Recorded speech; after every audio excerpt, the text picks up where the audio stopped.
Right, ladies and gentlemen, let's run through expectation from HR team.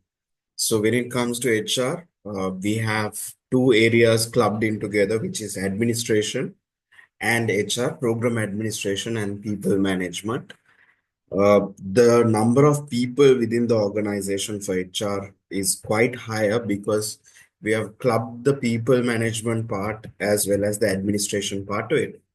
It so far works well because as an HR professional, mostly you would have walked in with a CIPM qualification or you would have walked in with a HR degree.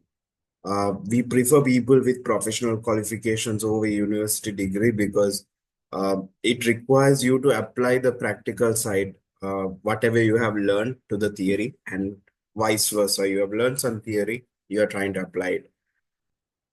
One of the unfortunate negative side of current theory development and what you are learning right now is the fact that most of the theories that you are learning is from the Western countries. They are adapted from large organizations such as Unilever, GM, Microsoft. Those are the type of examples you are going to come up with when it comes to your case studies or towards your studies. But what you're going to experience right now is more of a entrepreneurial mindset business. If you look at ABE, they do touch on learning from Eastern side. They have certain theories, experiences that are captured from China, Japan, and they do include it. And when it comes to Sri Lanka, we have our own ways of working, right? If you take Western countries, there is a lot of annual leave allowed for people. Sri Lankan system is very different. We have more public holidays. It's good in one way, like compared to personal holidays, where the entire organization goes on leave. I'm recording this during the New Year season, where most of the team, everyone is technically on leave. And when it comes to the expectation of HR, your primary expectation from AIB Frontier is that you have fairness.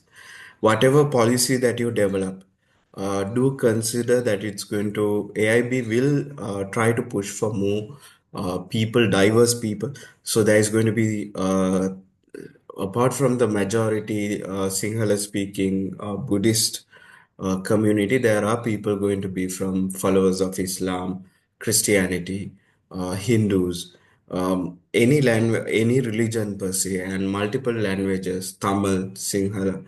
So when it comes to the policy that you're developing, let it be fair. Uh, the policies that are there, we are expecting HR and admin to come up with the fairness component of it. And second part is the fact that you have a professionalism to establish because we are going to hire people from diverse background. One of the setbacks is the sense of professionalism might not be there because it might be their first job, or it might be they are not used to the culture. They are come from more of, not used to a working environment. So that professionalism of teaching the newcomers the importance of making sure documentation is right, making sure login and logouts are right, trying to be ethical, all of that we need to work in as much as possible. And third part is the compliance part. Compliance part entirely talks about audits, and that's the third priority that you'll have. And as HR, you'll go into scheduling, you'll go into multiple operations. So one of the things to remember is, um, please do understand the thought process of finance, thought process of sales, thought process of digital marketing teams. They're quite different. So when it comes to sales and marketing, their objective is to push as much as possible in terms of values, in terms of numbers, in terms of students, in terms of parents having trust and all that. So there are going to be a lot of public relations and a lot of PR skills, as we call it. When it comes to HR and administration, you tend to carry the rule book with you, right? You're trying to respect the regulations that are there, try your best to match it. So one of the negative sides is HR becoming, let me put it into context in a way where the entire organization roles you all tend to forget. The people who run particular roles, it has been a few occasions. You try to find a friend inside the organization. Don't try to do that.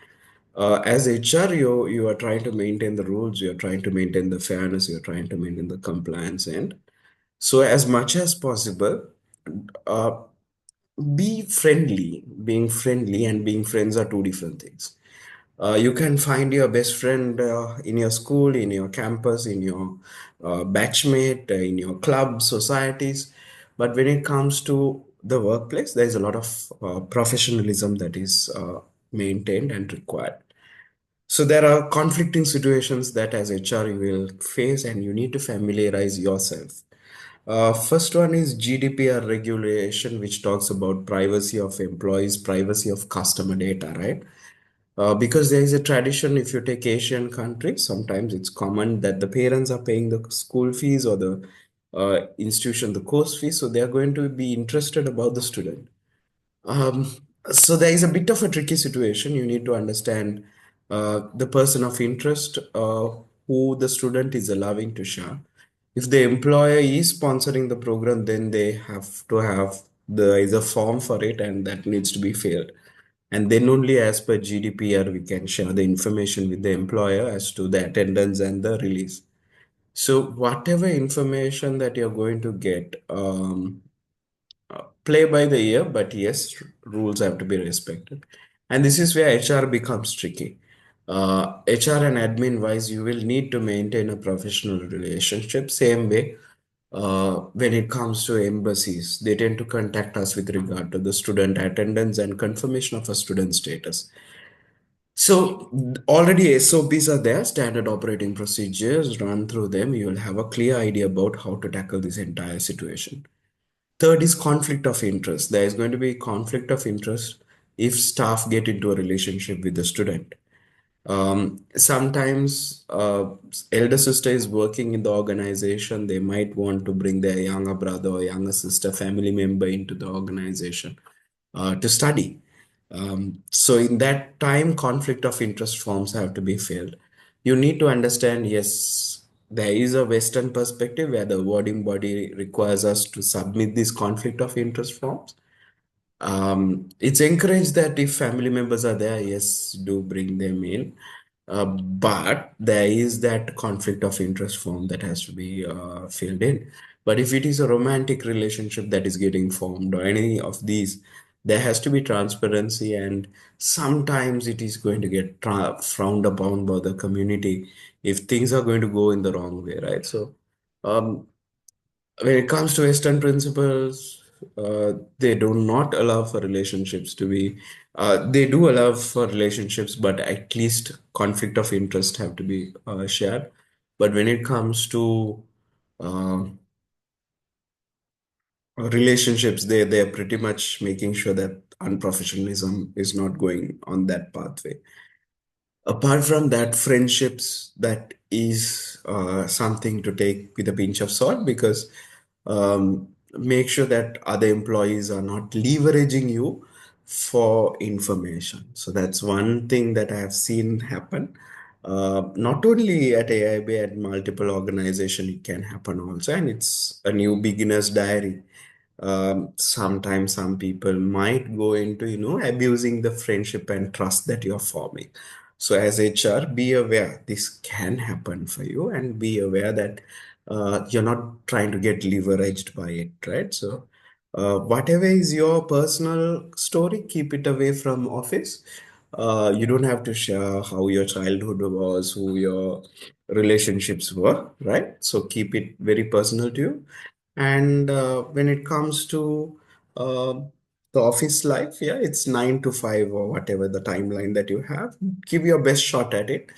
Um, Perform like a clear professional member, and get the best out of it, right? So I want to share that up.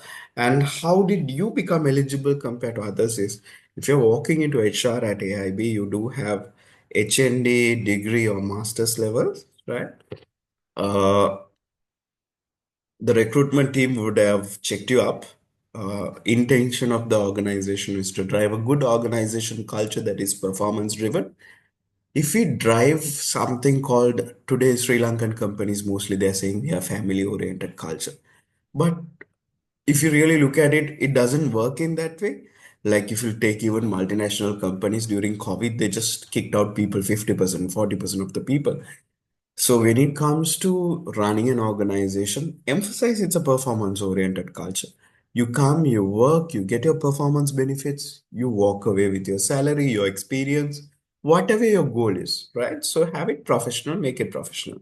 Working towards fairness is the main thing for a HR person. Compliance in the business is expected, and management and administration of the place. Facing audits because UK people, the IRD, the local audit, they are going to look into the organization much more and ask for your views in how to manage and what you have done over the years. So you're expected to pass QA audits. You can run through the AB audit reports just to have an idea.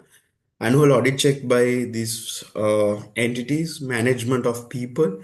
You have to issue offer letters and stuff like that. So according to your specialization, you will be tasked with a particular HR role and an administration role. Placement, HR cycle from advertising, recruitment, onboarding, termination, mentoring, and make sure your KPIs are running on the right way, right? So you within 7 days you're issued with a KPI sheet, get it, and grow yourself, improve yourself, publish researches, build policies. So this is expected out of you. So don't miss this opportunity. Go ahead. You are an academic person compared to marketing or digital marketing. They are mostly practitioners with bringing in effective, like every month there is a performance KPI. Uh, Compared to that hustling role, you have more of a role that is towards visibility. So don't hide away from attention. Make use of the opportunity. Showcase AIB on a public forum, right? So grow yourself. Please don't try to be someone who's just filling the documents. Data entry is different from HR. You studied for HR. You have come in for HR with a passion. So expecting you to do better in your life and in your career. So this video was recorded in 2025 April. So um, I'm sure the roles won't change, the expectation from HR won't change for a significant period of time. And whoever who's working into HR, probably in a leadership role or as an intern, this video is for you. Sometimes for a leadership position, it would have been a basic conversation with you. But I'll make sure one-to-ones do happen. So the KPI sheet culture was brought in because we wanted one-to-ones to happen. So I hope this was useful for you, right? Thanks a lot for giving an ear and good luck in your career choice and in your career. Thank you.